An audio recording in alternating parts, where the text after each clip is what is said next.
ॐ भूर्भुवः स्वः तत्सवितुर्वरेण्यं भर्गो देवस्य धीमहि धियो यो नः प्रचोदयात्। ॐ शान्ति शान्ति शान्ति। Namaskar my dear friends, this is video number 10 on Talks with Swami Vivekananda. This video starts with talk number 33 and topics are on art, difference between Indian and Western arts, seal of the Ramakrishna mission, its significance, plan of the Ramakrishna temple venue, Belur Mutt, year 1901. The disciple has come to the Mutt today accompanied by Srijat Ranada Prasad Das Gupta, the founder and professor of Jubilee Art Academy, Calcutta. Ranada Babu is an expert artist, a learned man and an admirer of Swamiji. After the exchange of courtesies, Swamiji began to talk with Ranada Babu on various topics relating to art. Swamiji, I had the opportunity of seeing the beauties of art of nearly every civilized country in the world, but I saw nothing like the development of art which took place in our country during the Buddhistic period. During the regime of the Mughal emperors also there was a marked development of art, and the Taj and the Jumma Masjid etc. are standing monuments of that culture. Art has its origin in the expression of some idea in whatever man produces.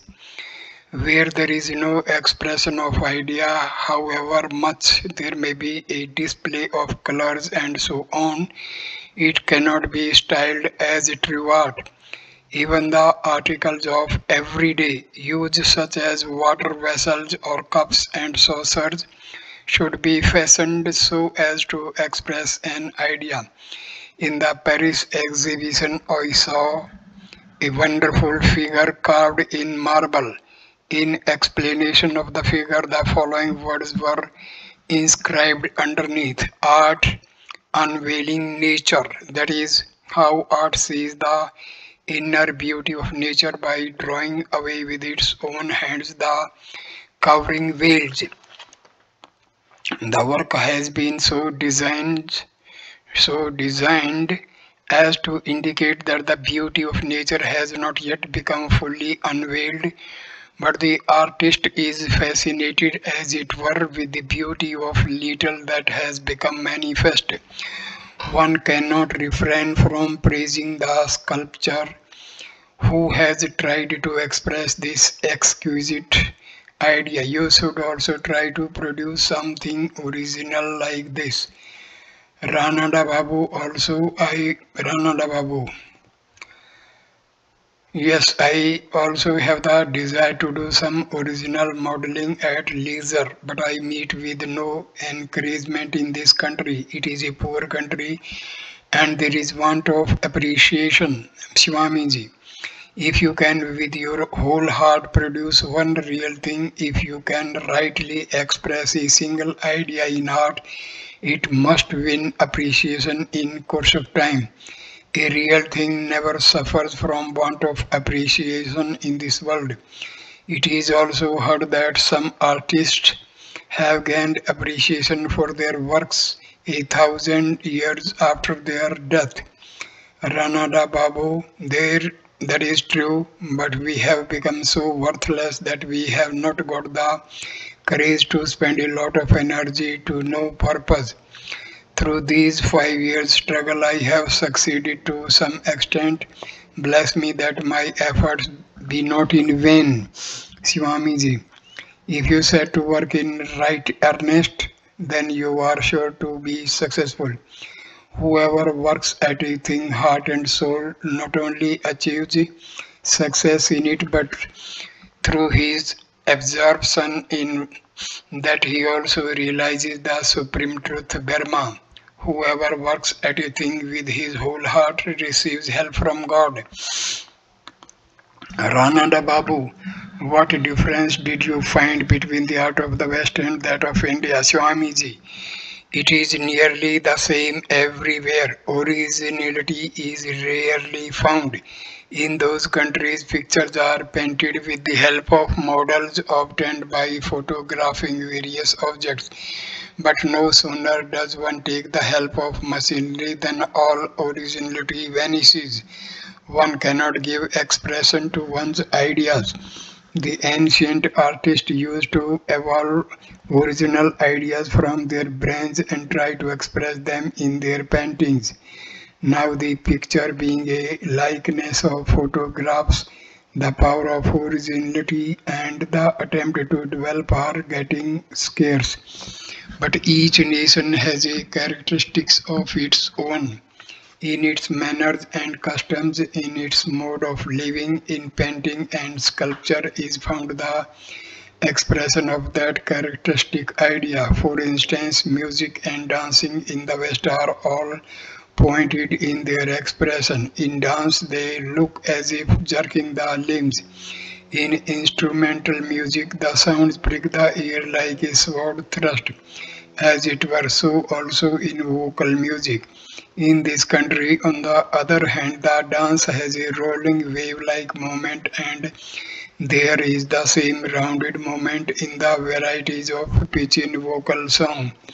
So also in instrumental music. Hence, with regard to art, also a different expression is found among different people. People who are very materialistic take nature as their ideal and try to express in art ideas allied thereto, while the people whose ideal is the transcendent reality beyond nature try to express that in art through the powers of nature.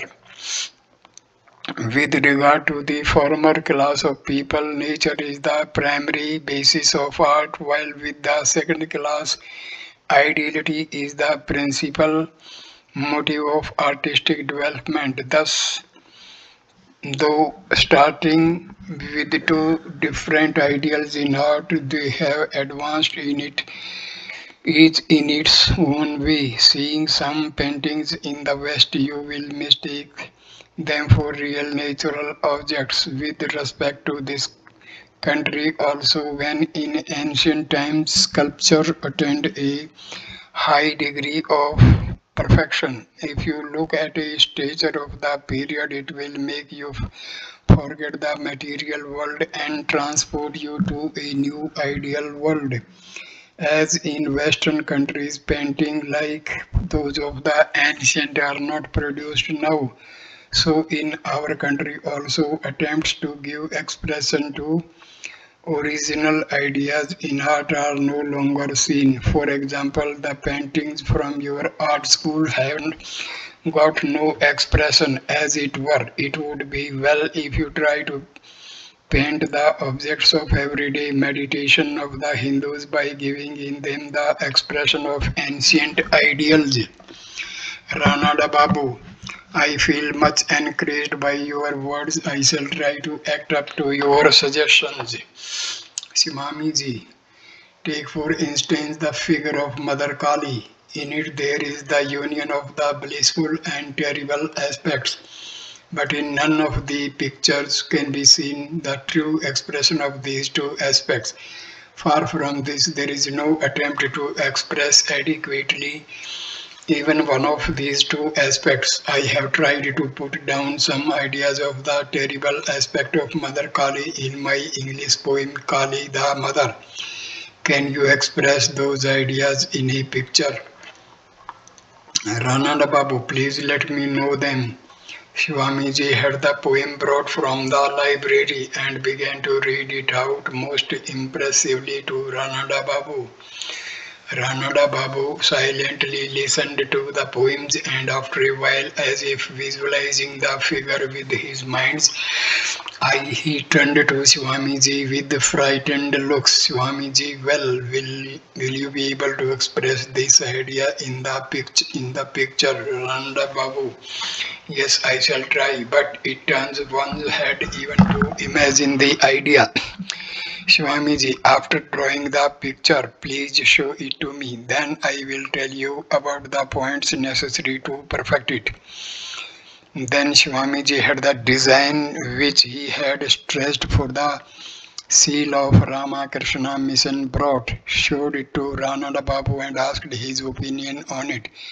It depicted a lake in which a lotus blossomed and there was a swan and the whole was encircled by a serpent. Ranada Babu at first could not catch the significance of it and asked Swamiji to explain. Swamiji said the wavy waters in the picture are symbolic of karma, the lotus of bhakti and the rising sun of jnana.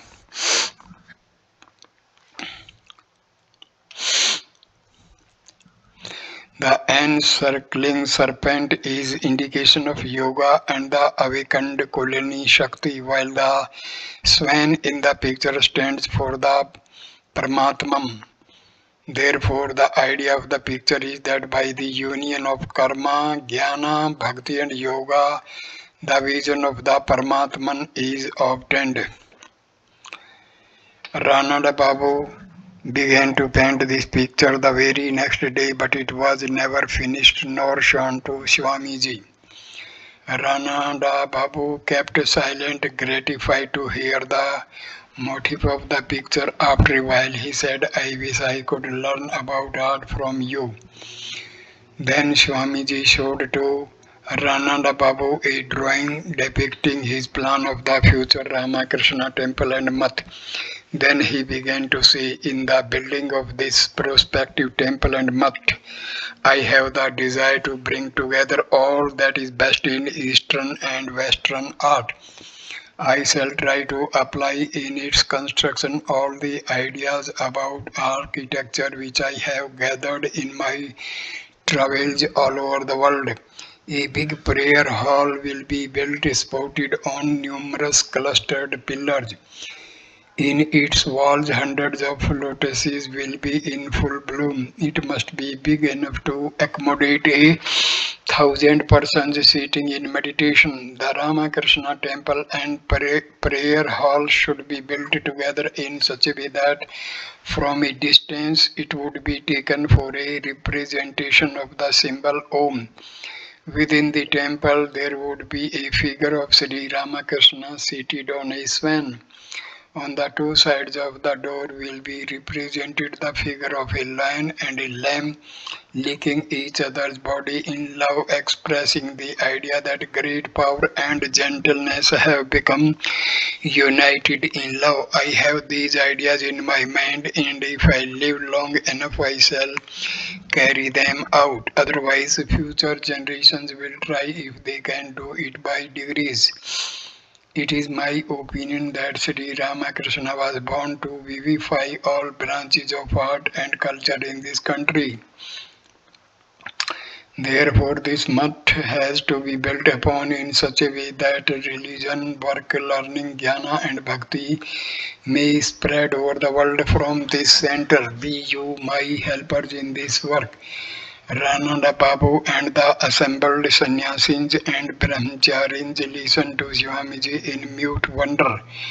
After a while, Swamiji resumed, I am discussing the subject at length with you as you are yourself an adept in the line. Now please tell me what you have learned about the highest ideals of art as the result of your long study of it.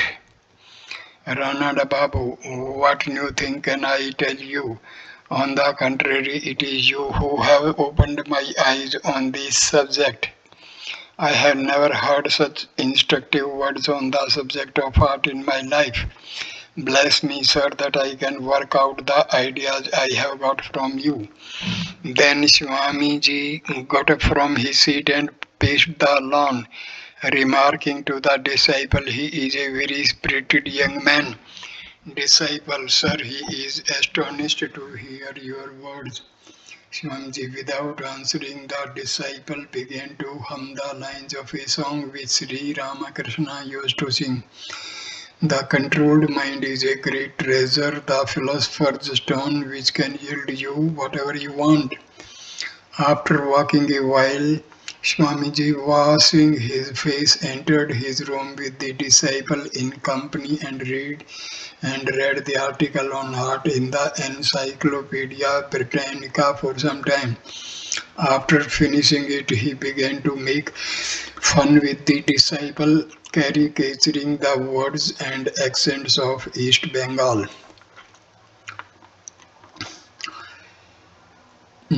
Talk 34. A power working through Swami Vivekananda. Reminiscence of East Bengal and the visit to Nag Mahasya's house. Renunciation and not the observance of external forms is the test of spiritual progress. Firm determination needed to realize the self. Place Belur Mutt, year 1901.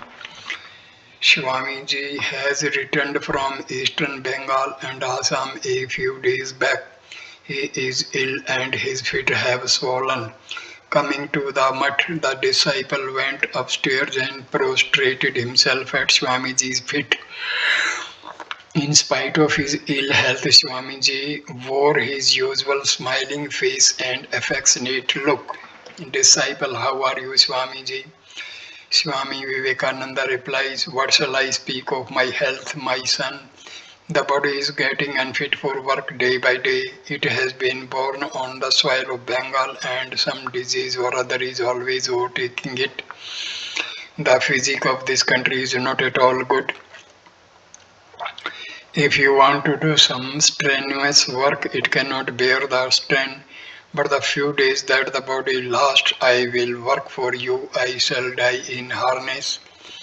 Disciple, if you give up work for some time and take rest, then you will be all right. Your life means good to the world.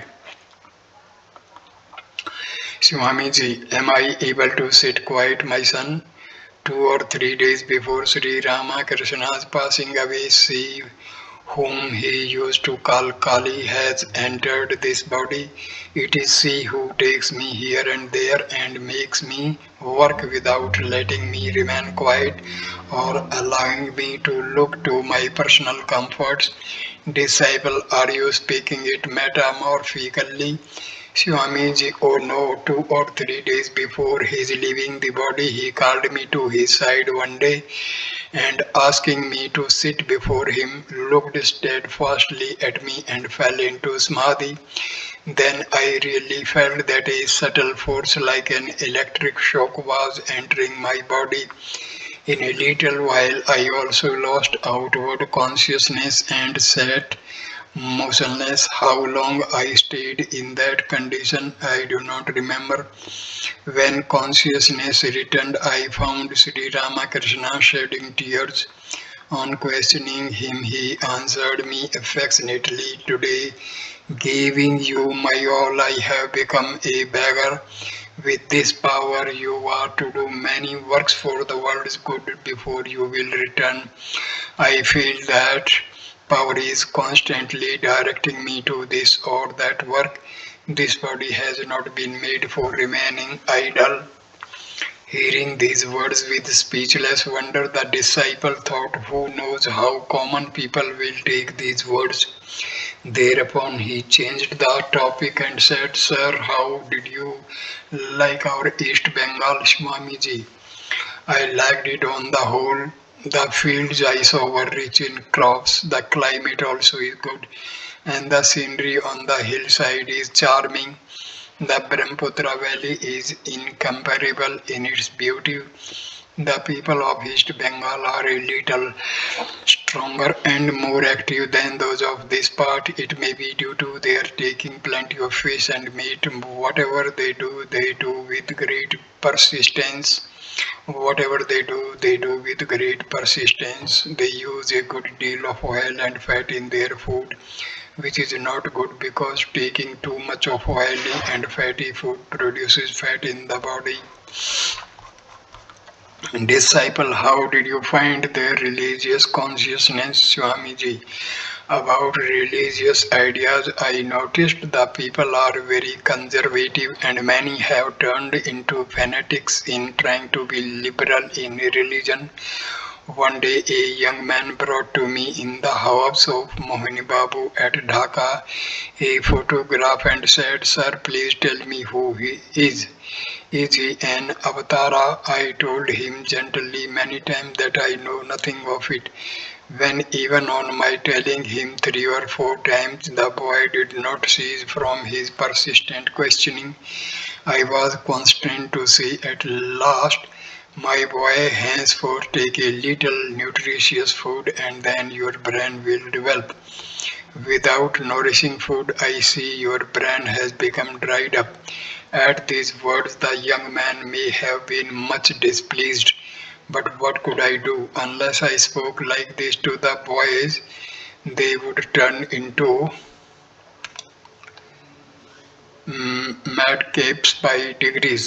Disciple, in our East Bengal, a great many avatars have cropped up recently. Swamiji, people may call their guru an avatara. They may have any idea of him they like, but incarnations of God are not born anywhere and everywhere and at all seasons. At Dhaka itself, I heard there were 3 or 4 avatars. Disciple, how did you find the women of that side? Swamiji, the women are very nearly the same everywhere. I found Vaishnavism strong at Dhaka. The wife of H seemed to be very intelligent.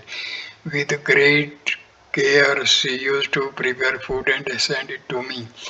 Disciple, I hear you had been to Nag Mahasaya place.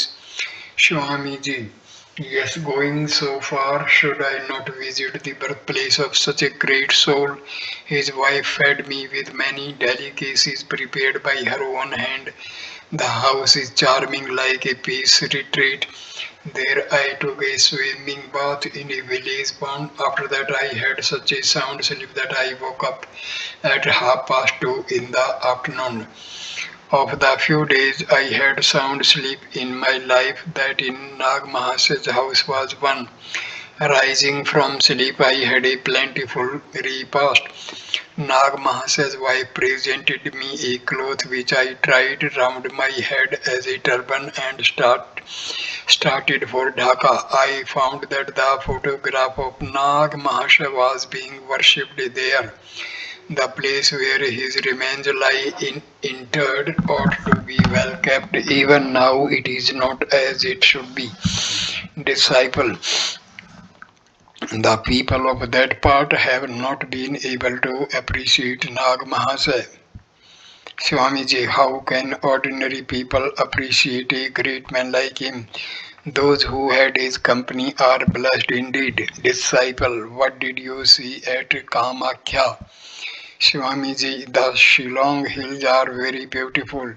Then I met Sir Henry Cotton, the Chief Commissioner of Assam. He asked me, "Swamiji, after traveling Europe and America, what have you come to see here in these distant hills?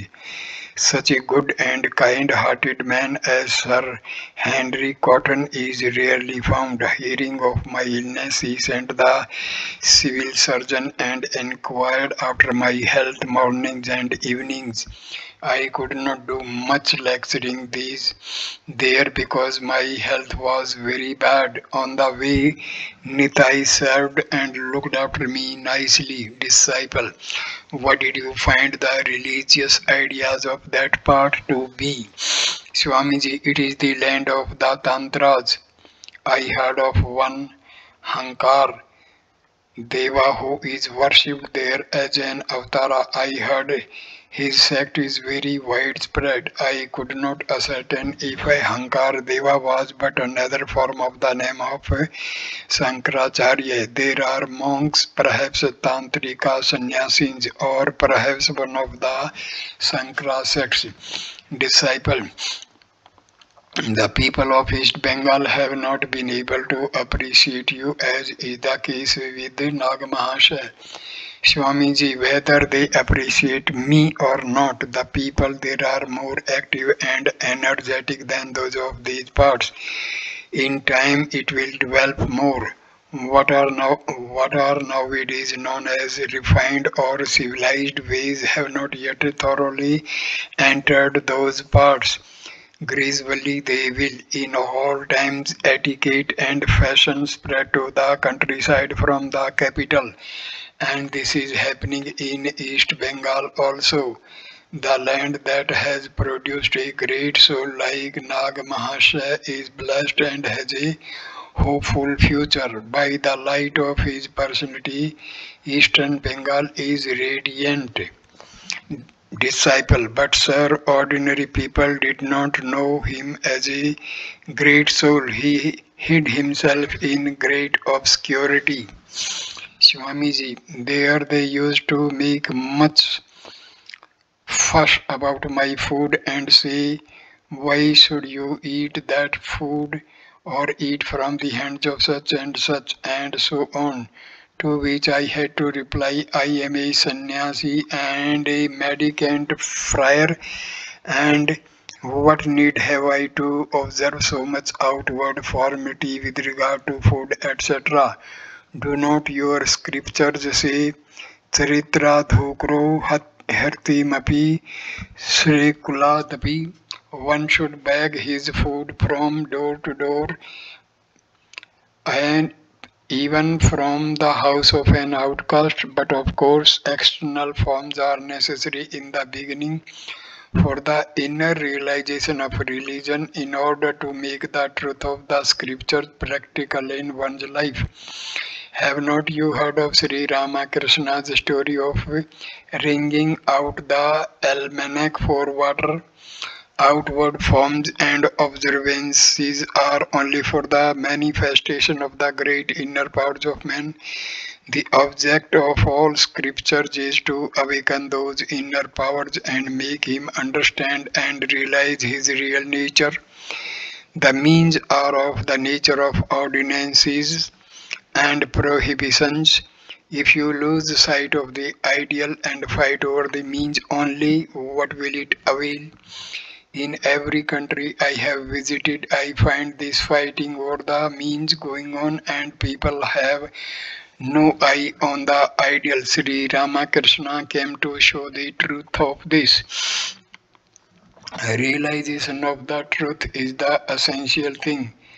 Whether you bathe in the Ganges for 1,000 years or live on vegetable food for a like period, unless it helps towards the manifestation of the self, know that it is all of no use. If, on the other hand, anyone can realize the Atma without the observance of outward forms, then that very non-observance of forms is the best means. But even after the realization of Atma, one should observe outward forms to a certain extent for setting an example of the people. The thing is, you must make the mind steadfast on something. It is steadfast on one object. It attains to concentration. That is, its other modifications die out, and there is a uniform flow in one direction. Many become wholly preoccupied with the outward forms and observances merely and fail to direct their mind to thoughts of the Atma. If you remain day and night within the narrow groove of ordinances and prohibitions, how will there be any expression of the soul? The more one has advanced in the realization of the Atma, the less is he dependent on the observances of forms. Shankaracharya also has said, निस्त्रे गुणे पति विचरतों की विद्धि सी की निषेध है. Where is there any ordinance or prohibition for him whose mind is always above the play of gunas? Therefore, the essential truth is realization. Know that to be the goal. Each distinct creed is but a way to the truth. The test of progress is the amount of renunciation that one has attained. Where you find the attraction for lust and wealth considerably diminished to whatever creed he may belong, know that his inner spirit is awakening.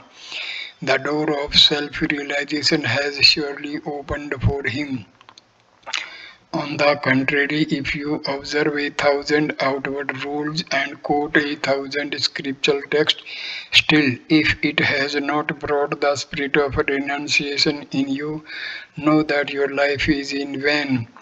Be earnest, be earnest over this realization and set your heart on it.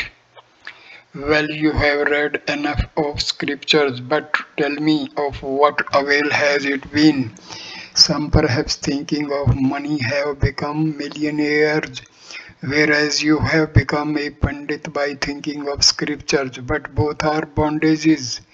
Attain the supreme knowledge and go beyond Vidya and Avidya, relative knowledge and ignorance. Disciple, Sir, through your grace I understand it all, but my past karma does not allow me to assimilate these teachings. Swamiji, throw aside your karma and all such stuff. If it is a truth that by your own past action you have got this body, then nullifying the effects of evil works by good works, why should you not be a Jivan Mukta in this very body? Know that freedom or self-knowledge is in your own hands. In real knowledge there is no touch of work. But those who work after being Jivan Muktas do so for the good of others. They do not look to the results of works. No need of desire finds any room in their mind. And strictly speaking, it is almost impossible to work like that for the good of the world from the householder's position. In the whole of Hindu scriptures, there is the single instance of King Janaka in this respect. But you nowadays want to pose as Janakas in every home by begetting children year after year while he was without the body consciousness. Disciple, please bless me that I may attain self-realization in this very life. Swamiji, what fear?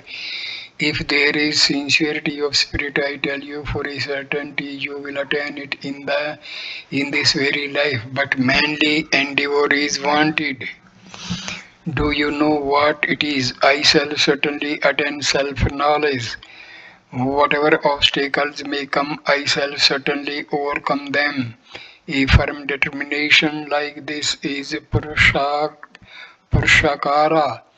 Whether my mother, father, friends, brothers, wife and children live or die, whether this body remains or goes, I shall never turn back till I attain to the vision of Atma.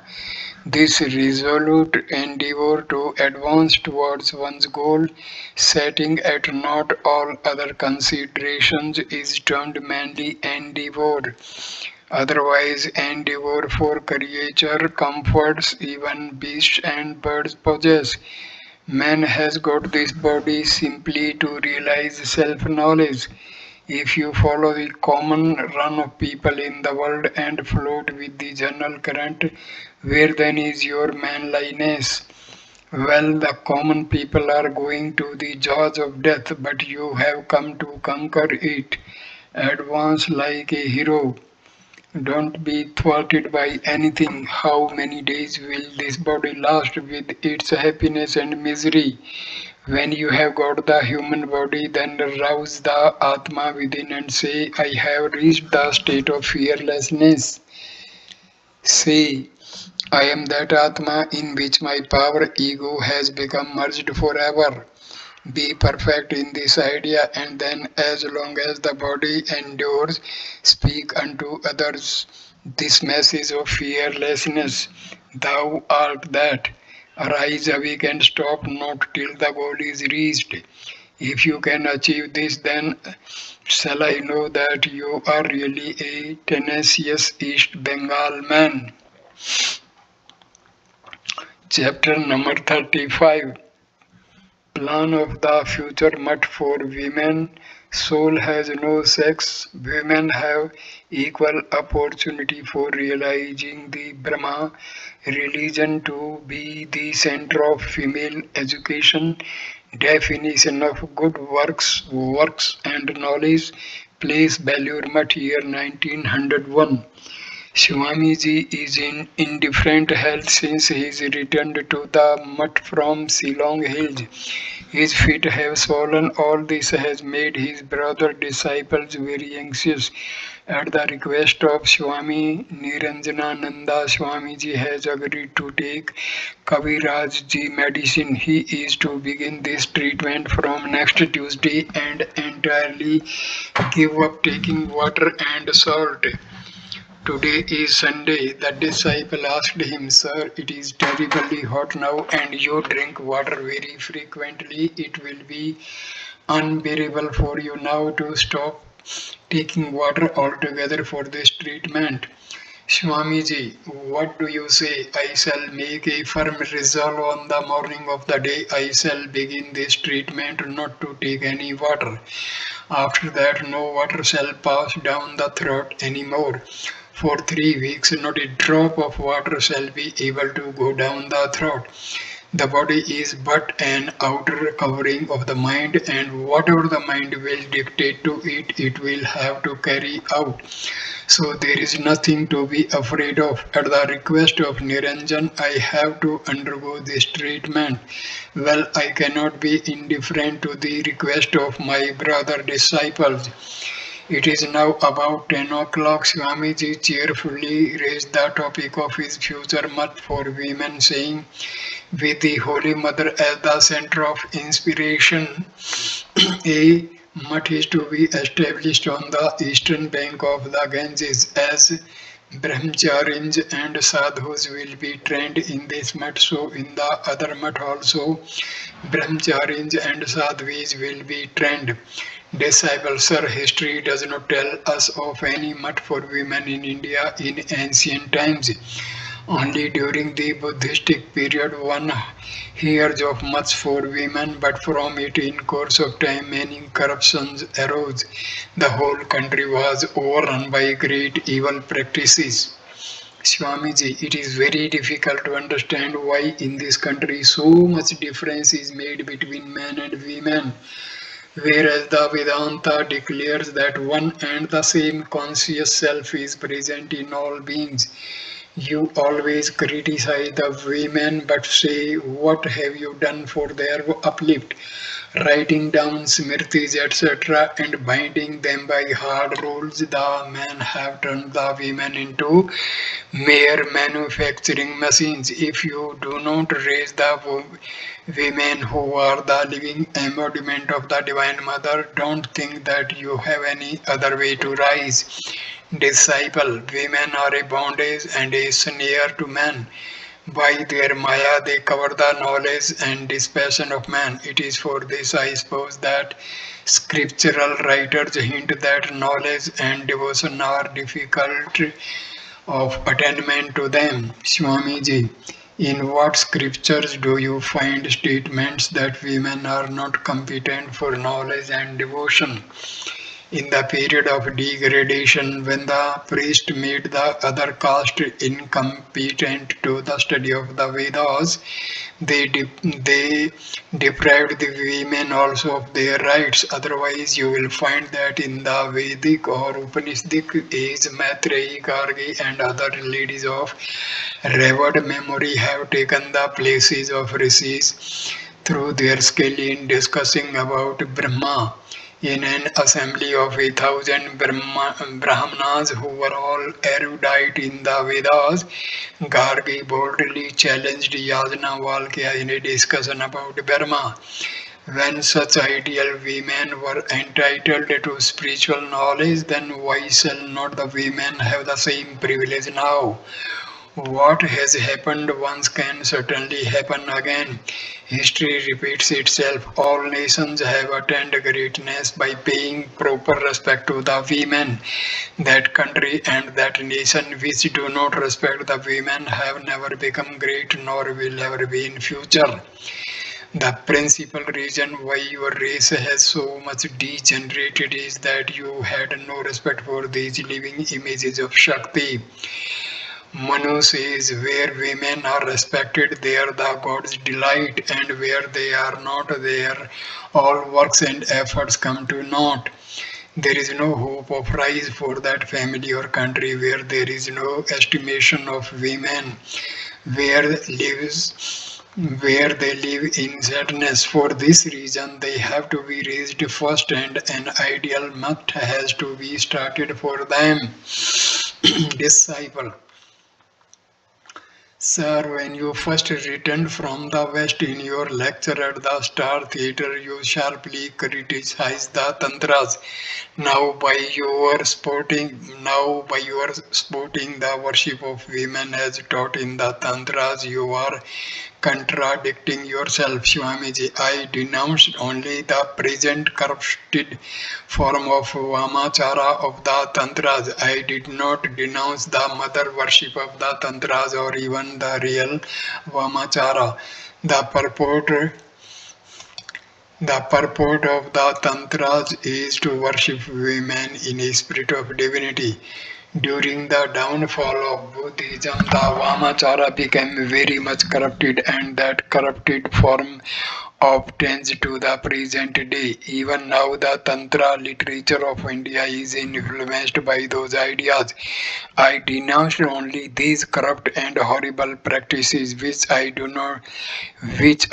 even now. I never objected to the worship of women who are the living embodiment of Divine Mother. Those external manifestations appealing to the senses have maddened man, but whose internal manifestations such as knowledge, devotion, discrimination, and dispassion make many omniscient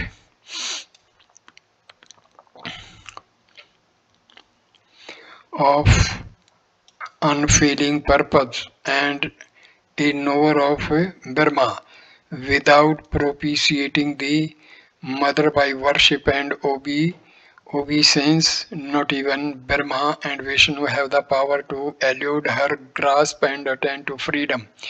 Therefore, for the worship of these family goddesses, in order to manifest the Brahma within them, I shall establish the women's mutt.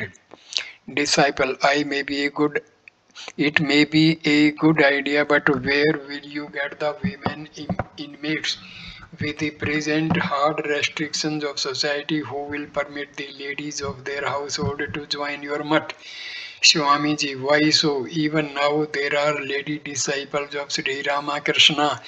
With their help I shall start this mutt. The Holy Mother will be their central figure, and the wives and daughters of the devotees of Sri Ramakrishna will be its first inmates, for they will easily appreciate the usefulness of such a mutt. After that, following their example, many householders will help in this noble work. Disciple. The devotees of Sri Ramakrishna will certainly join this work, but I don't think the general public will help in this work. Swamiji, no great work has been done in the world without sacrifice. Who on seeing the tiny sprout of the banyan can imagine that in course of time it will develop into a gigantic banyan tree? At present, I shall start the mutt in this way. Later on, you will see that after a generation or two, people of the country will appreciate the worth of this mutt. The lady disciples of mine will lay down their lives for it. Casting off fear and cowardice, you will also be helpers in this noble mission and hold this high ideal before all. You will see it will shed its luster over the whole country in time. Disciples, sir, please tell me all about your plan of this mutt for women. Swamiji, on the other side of the Ganges, a big plot of land would be acquired where unmarried girls or brahmacharini widows will live. Devout married ladies will also be allowed to stay now and then. Men will have no concern with this mutt. The elderly sadhus of the mutt will manage the affairs of this mutt from a distance. There shall be a girls' school attached to this women's mutt in which religious scriptures, literature, Sanskrit, grammar, and even some amount of English should be taught. Other matters such as sewing, cutlery, culinary are rules of domestic work and upbringing of children will also be taught, while japa, worship, and meditation, etc., shall form an indispensable part of the teaching. Those who will be able to live here permanently, renouncing home and family ties, will be provided with food and clothing from this mutt. Those who will not be able to do that will be allowed to study in this mutt as day scholars. With the permission of the head of the mutt, the latter will be allowed even to stay in the mutt occasionally, and during such stay will be maintained by the mutt. The elder brahmacharinis will take charge of the training of the girl students in brahmacharya. After 5 or 6 years training in this mutt, the guardians of the girls may marry them if deemed fit for yoga and religious life. With the permission of their guardians, they will be allowed to stay in this mutt, taking the vow of celibacy. These celibate nuns will in time be the teachers and preachers of the mutt. In villages and towns, they will open centers and strive for the spread of female education. Through such devout preachers of character, there will be the real spread of female education in the country. So long as the students will remain in association with this mutt, they must observe brahmacharya as the basic ideal of this mutt. Spirituality, sacrifice, and self-control will be the motto of the pupils of this mutt, and service or Seva Dharma, the vow of their life. In view of such ideal lives, who will not respect and have faith in them? If the life of the women of this country be molded in such fashion, then only will there be the reappearance of such ideal characters as Sita, Savitri, and Gargi. To what streets the strictures of local usage have reduced the women of this country, rendering them lifeless and inert. You could only understand if you visited the Western countries. You alone are responsible for this miserable condition of the women, and it rests with you also to raise them again. Therefore, I say, set to work. What will it do? Memorize a few religious books like the Vedas and so on. Disciple, sir, if the girl students after being trained in this mutt marry, how will one find ideal characters in them? Will it not be better if the rules is made that those who will be educated in this mutt shall not marry? Swamiji, can that be brought about all at once? They must be given education and left to themselves. After that, they will act as they think best. Even after marriage and entering the world, the girls educated as above will inspire their husbands with noble ideas and be the mothers of heroic sons. But there must be this rule that the guardians of the students in the women's must not even think of marrying them before they attain the age of 15. Disciple, sir, then those girls will not command reputation in society. Nobody would like to marry them, Swamiji. Why will not they be wanted in marriage?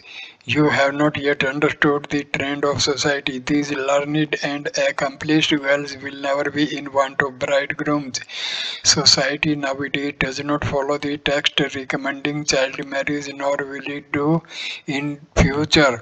Even now, don't you see, disciple, but there is sure to be a violent opposition against this in the beginning, Swamiji.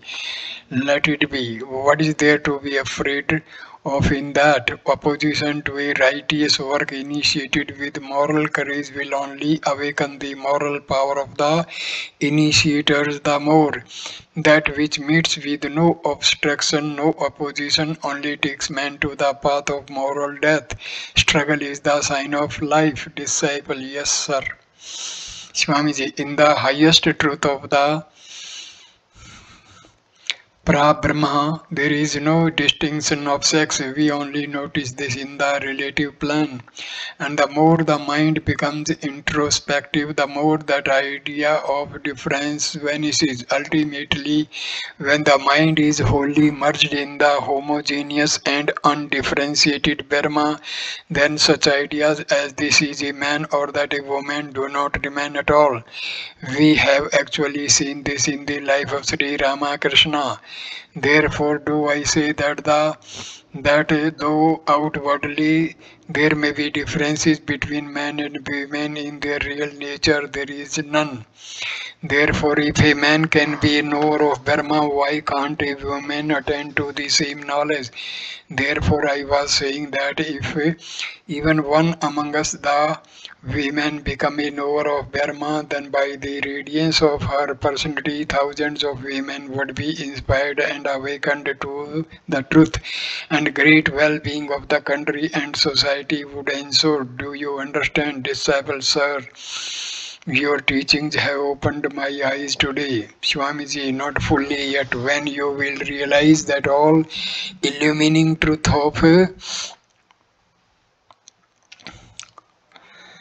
of the Atma, then you will see that this idea of sex distinction has vanished altogether. Then only will you look upon all women as the veritable manifestation of the Brahma. We have seen in Sri Ramakrishna how he had this idea of divine motherhood in every woman of whatever caste she might be or whatever might be her worth.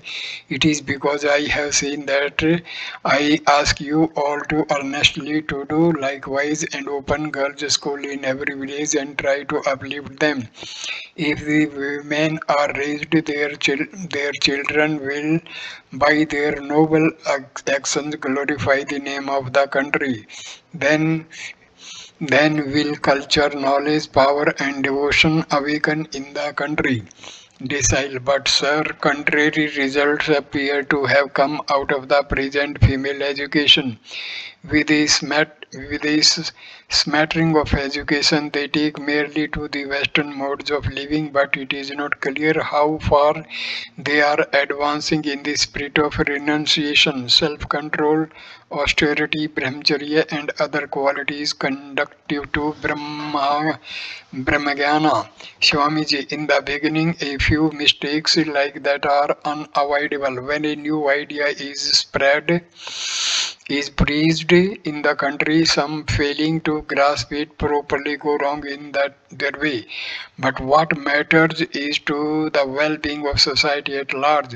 Well, those who are pioneers of the little bit of female education that now obtains in the country were undoubtedly very great-hearted.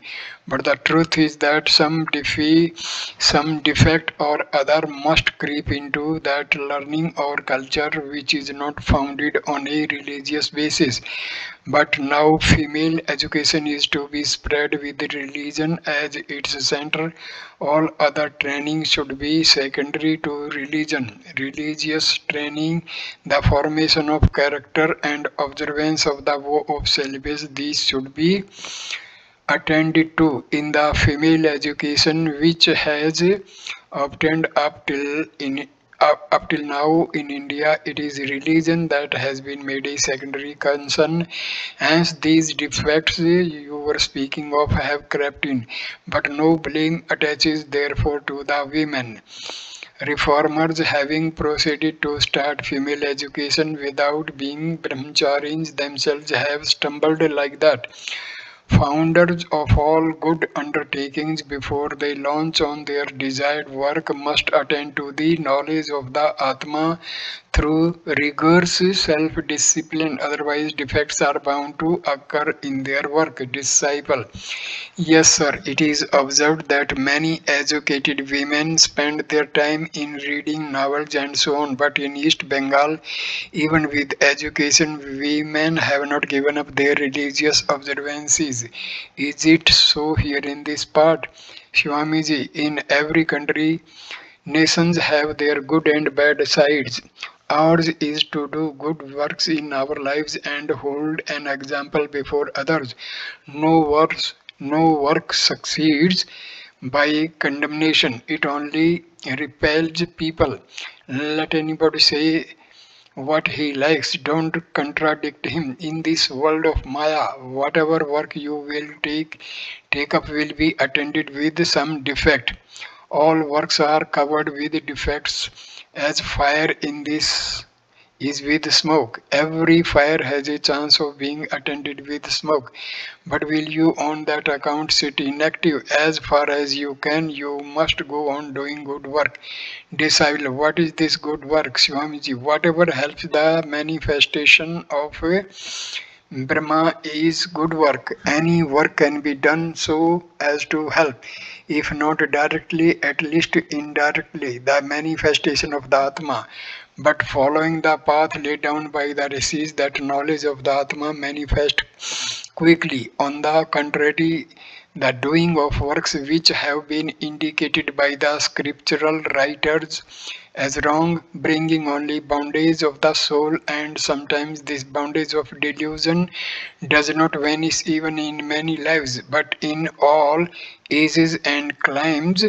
Freedom is sure to be attained by jivas ultimately, for the Atma is the real nature of the jiva. Can anybody give up his own nature? If you fight with your shadow for 1,000 years, can you drive it away from you?